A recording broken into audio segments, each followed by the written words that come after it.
yacht's adrift!"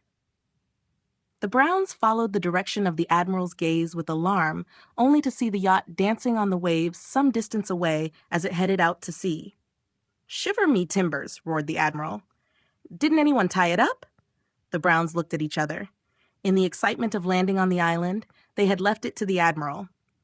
"We thought you'd done it," said Mr. Brown. 50 years at sea," growled the Admiral, stomping up and down the beach. "Never lost a ship yet, let alone been marooned. What a crew." "Can't you send up a distress signal or something?" asked Mrs. Brown unhappily. "Can't," growled the Admiral. "Me flares are on board." "So are my matches," said Mr. Brown. "So we can't even light a bonfire." Admiral Grundy stomped up and down the beach several more times, growling to himself before he stopped and pointed to Mr. Brown's tent. "I'll set up me headquarters on the grass at the top of the beach," he exclaimed. "Must have a bit of peace and quiet while I think up some way of letting the Johnnies on the mainland know what's happened." "I'll help if you like, Mr. Grundy," said Paddington, anxious to lend a paw. "Thank you, Bear," said the Admiral gruffly, "but you'll have to be careful with your knots. Don't want it blowing over as soon as I get inside." Leaving the Browns in a forlorn group on the beach as they discussed the prospect of spending a night on the island, the Admiral picked up the tent and headed towards the top of the beach, closely followed by Paddington.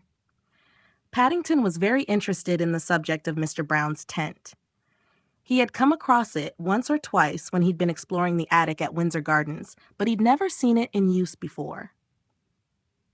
When they reached the grass, he sat down on a nearby rock and watched carefully while the Admiral undid the carrying case and spread a large sheet of white canvas over the ground, together with several lengths of wooden poles and a number of ropes. After joining the wooden poles together into 2 lengths, the Admiral fitted the canvas sheet over them and then lifted the whole lot into the air. "I'll hold the poles, Bear," he roared as he disappeared inside. "If you'll fix the guy ropes, you'll find some stakes in the bag." Paddington jumped up from the rock. He wasn't at all sure what guy ropes were, let alone stakes, but he was glad to be able to do something useful at last. And as he hurried forward and peered in the bag, he was even more pleased to see that as well as a mallet and some pieces of wood, there was a book of instructions.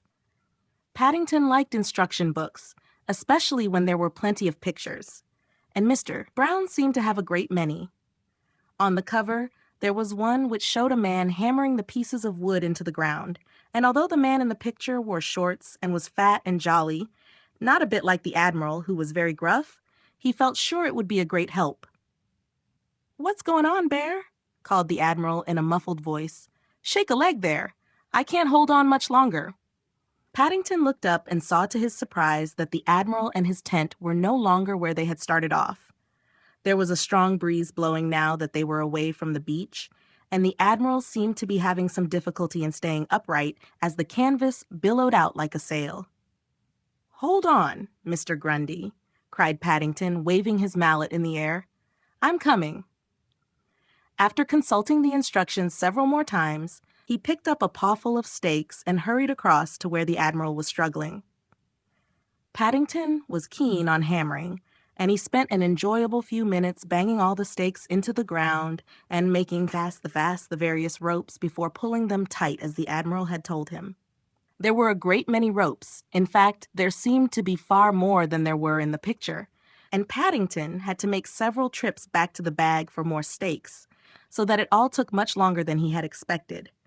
Apart from that, the Admiral kept shouting for him to make haste, so he became more and more confused, and the knots, far from being neat and tidy like the ones in the instructions, began to look more and more like a piece of very old knitting that had gone wrong. "Is that a new tent?" asked Mrs. Bird, as she viewed the goings-on from the beach. "No," replied Mr. Brown. "It's the same old one. Why do you ask?" "It looks different to me," said Mrs. Bird. "It's a very odd shape, sort of tall and baggy." "Good heavens!" exclaimed Mr. Brown. "You're right." "I think," said Mrs. Bird, "we'd better go and see what's happening. I don't like the look of things at all." In saying she didn't like the look of things, Mrs. Bird was echoing Paddington's thoughts as well as her own, for having at long last finished banging in all the stakes and tying all the knots, he stood up to admire his handiwork,